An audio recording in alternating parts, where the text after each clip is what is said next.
Ladies and gentlemen, boys and girls, welcome back. Today we have 5 fights that the UFC need to put on by the end of 2026. We have the trusty notepad ready for this. Ready, let's get rocked into it. Let's go. So if you see me look down here, I'm looking at my notes because I made a good bit of notes for this video. Anyway, number 1, Morales versus Prates for welterweight. So Morales is currently the backup fighter for Ian versus Islam, which hasn't happened yet. It happens next month and I am buzzing for that fight. But after that whole fight happens, hopefully there's no injuries, Morales is already in shape, already in camp, so we can get Morales versus Prates to establish a clear number 1 contender for that division. Now, Carlos Prates probably has more of a resume and more of a case to fight for the title shot, as he's coming off more wins, for example Leon Edwards and JDM. Morales is only coming off the back of the devastating knockout of Sean Brady. So probably if you were just to give one of them a title shot right now, you would give it to Prates because of the more impressive performance and the more performances on his resume due to high level competition.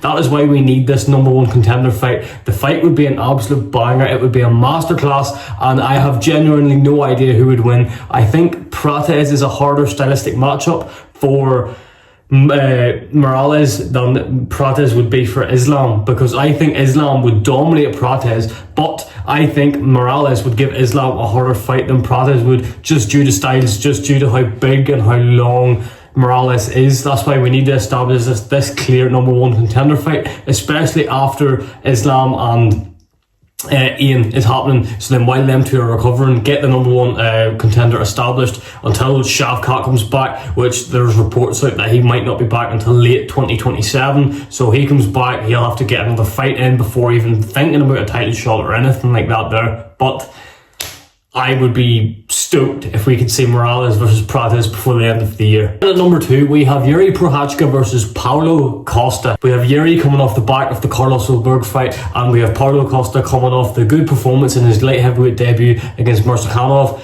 Now, it's a perfect time because the light heavyweight is so stale. We've just had Ankalaev completely just bore us to death at the weekend there, and it was tragic. So Carlos Ulberg isn't going to be back until like the middle of 27, so this could be the first defense lined up, because Ankalaev is probably undeservedly going to get that shot whenever Ulberg is fit. So we need to establish that clear number one for whenever the defense of that happens, because it's very unlikely either of them would get an immediate rematch for that fight, depending on how the fight goes, obviously. And with Khalil Rountree out, this just does make sense. It would be the most interesting and entertaining fight you can probably put on in the light heavyweight division. It's guaranteed brawl, and I hope Khalil can come back and then potentially fight the loser of this Yuri versus Costa fight. Plus the build-up for this fight would be insane. Coming in at number 3, we have Alex Poatan Pereira versus Josh Hokett. Obviously, both coming off the back of wins and losses at the White House card. Both of them have fought recently, so they're not going to be too out of shape. Josh Hokett coming in off the back of a good performance against Derek Lewis, but at the end of the day, it's Derek Lewis. It's not impressive, that really. And then Cyril Gane defeating Alex Pereira, just completely out-leveling him on the striker.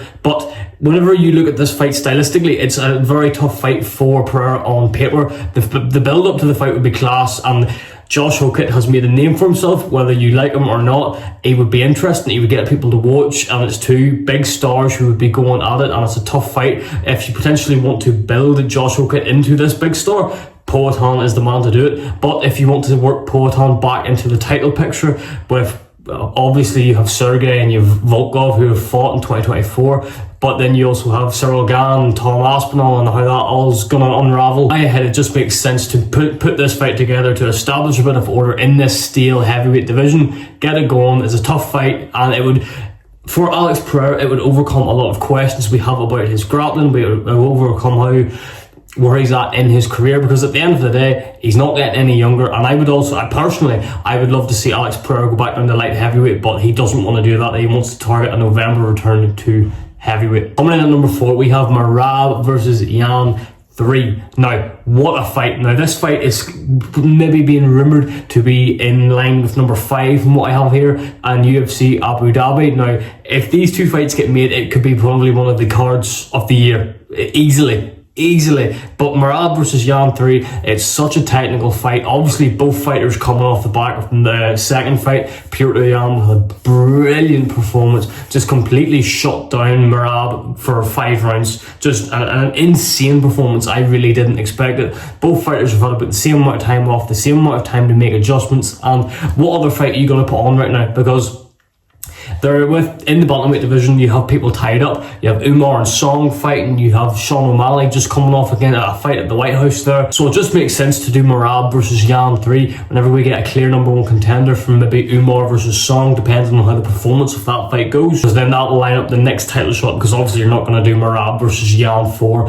unless something spectacular happens in the fight. And coming in at number 5, this is the other fight that could be rumored for UFC Abu Dhabi. I think it would be UFC 333. But Alexander Volkanovski versus Movsar Evloev. Now, Movsar Evloev obviously undefeated, 20-0. He is the boogeyman of that division. He has completely wiped out everybody. There is nowhere for Volk to go. He has to fight Movsar Evloev, and this fight would do serious numbers for Volkanovski's featherweight legacy and Volkanovski's featherweight just GOAT status. I personally think Movsar Evloev is a nightmare matchup for Volk. I really do. And if Volk can get over the line, get over this fight, obviously he's coming off the back of the Diego Lopez fight, Diego Lopez 1.5. There was really no need for that fight to happen again. It was a good fight, but Volk was obviously just a step ahead. The first fight and the second fight were near enough identical. Volk is just too good. If Volk wins, I don't really know what matchup you do after that, because Movsar has just cleaned out the division. He has done such a good job in clearing out this division and establishing himself as number 1. So what do you do? And that honestly, as a big Volkanovski fan, I would be terrified for that fight. I really do think Movsar is probably Volk's hardest matchup, definitely at featherweight anyway. Those are 5 fights I want to see the UFC do by the end of 2026. Realistically, I think we could get minimum 4 of these. I really do. And I'm going to be bringing along so much more MMA content, so much more football content. We're going to do watch-alongs, we're going to do reactions, we're going to do everything on here. I am buzzing for the end of this year for UFC. And yeah, so if you're interested in any content or anything like that there, like, subscribe, share the video, whatever, because we're going to take this to the moon. Have an amazing day, stay safe and stay healthy. Let's go.